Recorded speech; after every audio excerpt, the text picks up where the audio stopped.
Everybody. My name is Chris. I edit MCV, which is the UK games industry paper. I've been writing about esports for about 5 years, and last month we did our first esports magazine, which is quite handy when you consider the topic of the panel. How many in this room actually have even a passing knowledge of esports? Oh, there's quite a few, far more than I thought. Well, in that case, you can probably not listen to the next bit. For those not familiar with the world of pro gaming, the sector isn't actually all that new. It dates back to the 90s when gamers would lug massive kits of PCs to events to compete in games of Quake. For years it remained a niche part of the industry. There were a few moments where it threatened to get bigger when the likes of ESPN got involved, but it never truly did, until about 5 years ago when Twitch happened and live streaming boom exploded, which brought esports into the homes of millions. Esports is now, according to Super Data, is now $1 billion industry. By 2019, it's expected to have about 320 million people watching. Pro players are now stars, rich stars, some of them. The Call of Duty tournament that's going on this week has a $2 million prize pool, $800,000 for the winner. And last year's League of Legends finals attracted 36 million viewers. It's the fastest growing sport in the world, and you'll now see it on the back pages of newspapers, even on the BBC. Yet it's not without its challenges. For all its growth in viewers, revenue is proving harder to come by. It's also a market that is largely unregulated so far, with issues surrounding cheating and gambling, and which has deterred some big sponsors from getting involved. And one of the other challenges of esports, just like the wider games industry, comes in the form of diversity. If esports wants to be taken seriously, it needs to shed that boys' club stereotype. To talk us through that topic in particular and the opportunities that are in esports, we have an amazing panel: Amy Yu, Carleigh Morgan, Isabel, Davies, and James Dean. Guys, thank you all for coming along. To begin with, can I ask each one of you to sort of introduce yourselves, what it is you do in the scene, and what your experiences have been in the esports sector? Perhaps starting with you, Amy. Hello. Okay, it's on. Hi, my name is Amy. I am the founder of Game Britannia. We run intercollegiate esports tournaments for universities in the UK. I started Game Britannia with a vision to create a connected community for students in the UK where they have a platform to show off their skills and talents in the games that they're so passionate about. And going forward, I really want to work more with universities to bridge that gap between education and gaming, with a focus on esports and game development. There we go. Hello everyone, my name is Carleigh Morgan. I'm an early career researcher at King's College London, and my focus broadly is on digital subjects and computationalism, but I'm specifically interested in professional gaming. So I am also the program manager for a brand new international esports think tank, whose larger mission globally is to connect researchers and academics to signal boost esports, and to create a community hub of interested individuals who are liable to collaborate with organizations like Twitch or ESL, and we are prototyping a few different advisory boards right now, one of which involves diversification and gender in gaming. Hi everyone, I'm Isabel Davies. I'm a legal and business analyst at specialist video games and esports law firm Pure Partners. We're very lucky to represent some of the biggest esports companies in the world, which is great. Actually, outside my legal role is where most of my diversity work falls. So I'm a member of a Dota 2 all-female LAN tournament organiser and group. And on the side of that, I also work quite closely a lot with traditional media organisations in order to promote female esports in particular. Hi, I'm James Dean. I'm co-MD of the UK subsidiary for ESL. So we have 15 subsidiaries across the world. ESL's was founded over 20 years ago, so it's now the world's largest. And apart from obviously representing the local contingent on what we're doing in the UK, of which we do have some female employees who all couldn't make it here, unfortunately, today in my place. But I'm very proud to represent ESL here, and also, more importantly, a group called AnyKey, which is a diversity initiative that ESL is involved in. Okay. Well, esports, as I mentioned earlier, has been painted a little bit like as if it's a bit of a boys' club. Is that fair? And what are the challenges for women that you're finding in the space?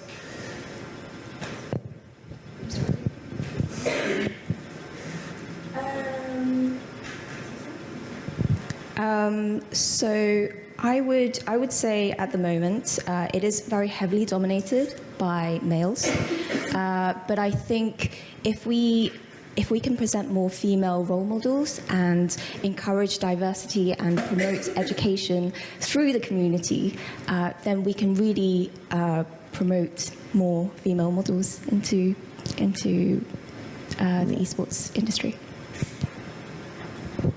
A few people have touched on this already, but I just want to reiterate again that I think it's really important to distinguish the ought from the is. And I think statistically speaking, the target esports audience tends to be the millennial male.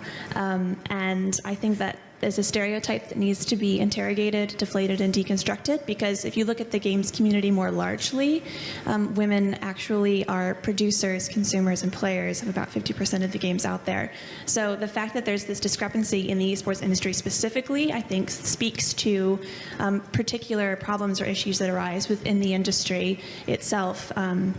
So I think it's important to consider that when you look at esports and you see that it is so heavily dominated by men, it's not just a problem of enticing women to join the industry or empowering women to join esports or promoting women to join the esports in positions of decision-making or policy-making or leadership roles, but also celebrating and recognize those pioneering women who are already working in the industry, who aren't receiving the accreditation and the visibility. Women can play video games, but should they be highly competitive at video games? Should they be very successful at video games? So it's a slight change on that, heritage view of women in games. As well, like as Carleigh and Amy both noted, there is massive issues in the coverage of females currently in esports. There are articles, there is analysis, there's stats about loads of the male esports tournaments, but even trying to find out when the next female esports tournament is a real struggle. So I think until the coverage improves and then viewership improves and then sponsorship and money follows that, there will always be a real problem, I think, for women in the scene. And just to echo that, so from a tournament organiser, I mean, apart from actually organising tournaments, our main job is really to produce content. So it's creating a viewership for the tournaments themselves. So that's where obviously we see the real problems lie, because as Carleigh quite rightly put, that it's not an issue of trying to entice women into the industry as it's growing. They're already there. It's making it safe and a nice environment to actually work in. So naturally, with content that's bringing in millions of viewers online, if a female is presented on that content, she's going to get a lot of issues thrown at her, which is going to put females off working in the industry on the whole. Yeah, sorry, can I just add one little thing? So I just really want to say that when I was organising university tournaments, we had over 30 universities, and there was one team only from King's College, where there was one female player on that team with all the male players. And I think, for me, that was an achievement because I saw a spark of, community acceptance. And if we could just focus on that one point and make that grow, and I think we can do a lot in that sense. I completely agree with Amy, and I think that at the heart of this question, there's another question as well, which is how do you talk about sexism in an industry that's so tech-enabled? Because the games industry and esports is not the only industry guilty of this. It's endemic to any industry that so heavily relies on digital media and technology.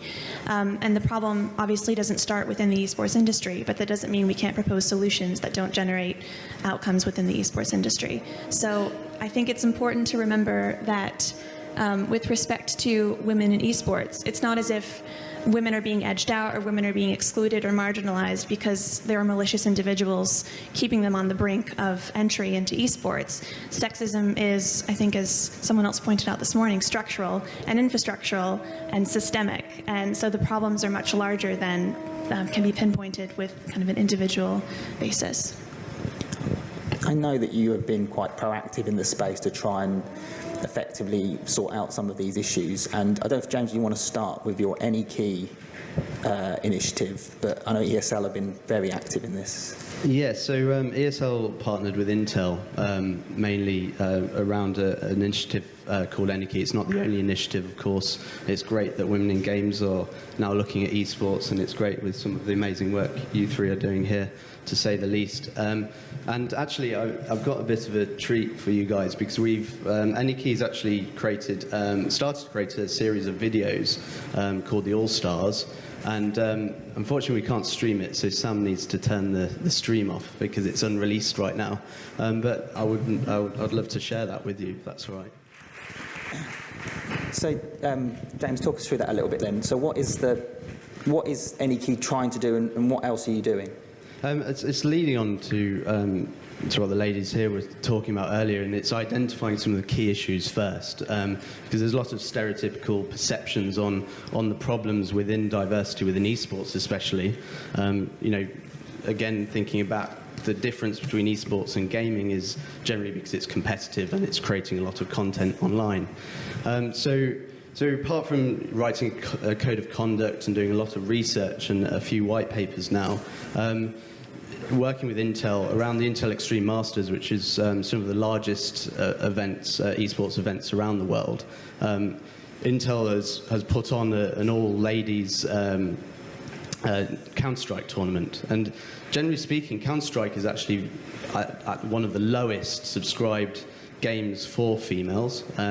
That's generally because the research shows that it's because it's a little more dominant by the male player base, and it's extremely violent. If you look at compared to a game such as Dota 2 or League of Legends, it's a lot more prescribed by females.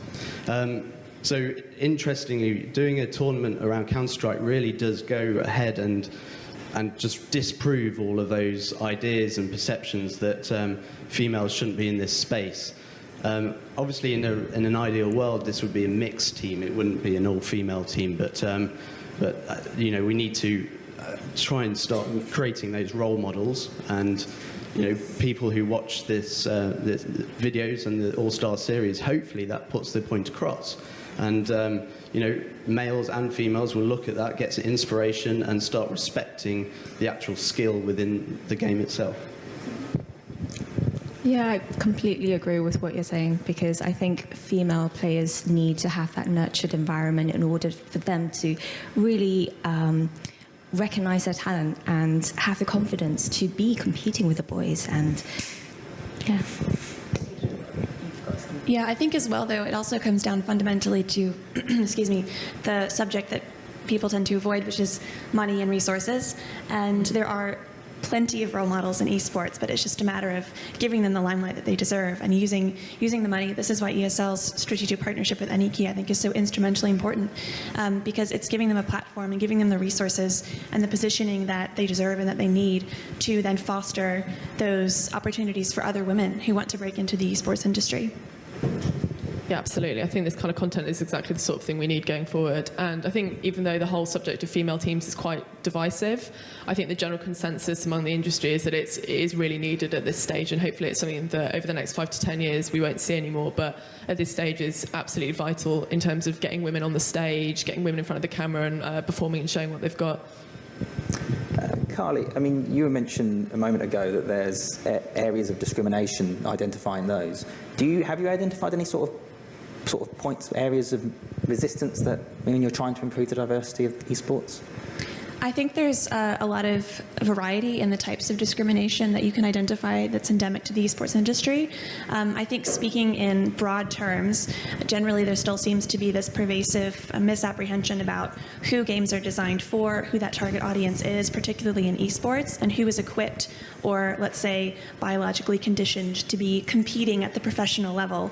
And there still seems to be this prevailing notion that skews towards, well, men are by nature more aggressive and more competitive, and therefore that is one of the reasons why they've ascended to this competitive throne and why you see men dominating the sphere professionally as pro gamers. But I think we need to take that biological essentialism, break it down, and think about what cultural stereotypes are reinforcing those positions and why people are still thinking this way. I also think there's a lot of maybe micro-resistances that come up a lot. You see just online harassment coming up again and again, where women aren't really able to participate freely in games because they have to use gamer tags that don't initially out them as female, lest they face a gauntlet of justification where they're inquired about who they are and why they're participating in this game and how good they are and how literate they are in a specialized body of knowledge about a particular game title.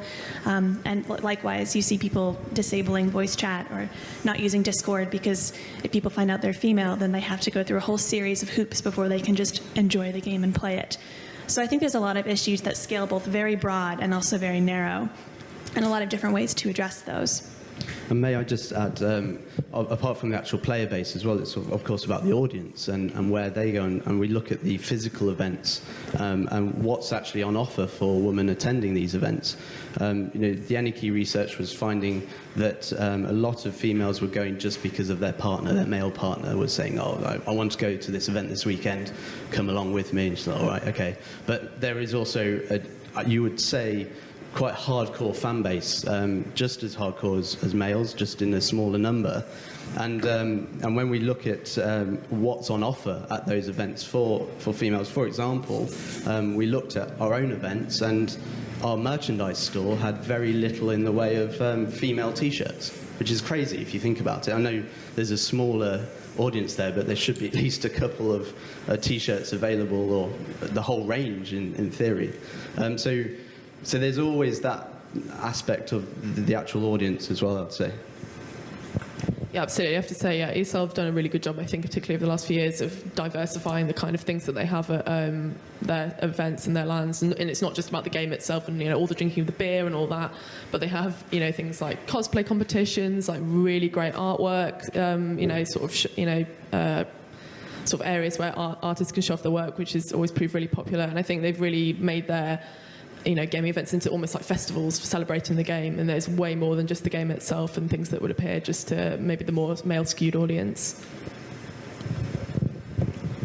And I think everyone's pretty much covered on the resistance for the female gamer side of things. From my perspective, as a tournament organizer, I actually found the community to be really, really supportive. So I was communicating with James from ESL. I had Twitch's support. I had so many enthusiasm towards what I was doing. And I was literally selling my concept, my idea about university communities, because everyone realizes that diversity starts from the community, grounds up, and we need to really work with universities and young people to educate them about the role models so that we can progress to the eSports ecosystem that we want to create. Okay, well, we're having to. We've got about 5 minutes left, so I'll rattle through the last. What recommendations and what advice would you offer to people either looking to get into esports, but also those within it who, in terms of helping to improve gender diversity? I think fundamentally it's critical for both men and women who are already in the industry not to treat women as a minority demographic, because, as I suggested earlier, women make up a very large proportion of video game consumers and players. So if you treat women like an exotic subspecies or some sort of marginalized subgroup that need to be marketed to differently by virtue of the fact that they're women, I think then you're going to be isolating quite a few people. Also, I think that we need to agree to do away with the term girl gamers, because it's infantilizing and patronizing and prioritizes people based on their gender versus the fact that they are, say, for example, a professional athlete or an esports competitor. So it might be a bit clumsy, but I think if we change the language, it's also going to be indicative of a larger sea change in the way that we're thinking about women in gaming. So I am a gamer that happens to be a female, or I am a gamer that happens to be a male. And I think the last thing I would say is, for those interested in bringing women into the fold, recognize that, anyone up here, we don't represent the full spectrum of views that women have about the esports industry. So my view about all-female tournaments, for instance, and the controversy surrounding whether or not we should have strictly all-female tournaments or integrated tournaments is not representative of women as a monolith. So I think asking women what they need and understanding that there will be differences of opinion is the first step to truly supporting progress in esports.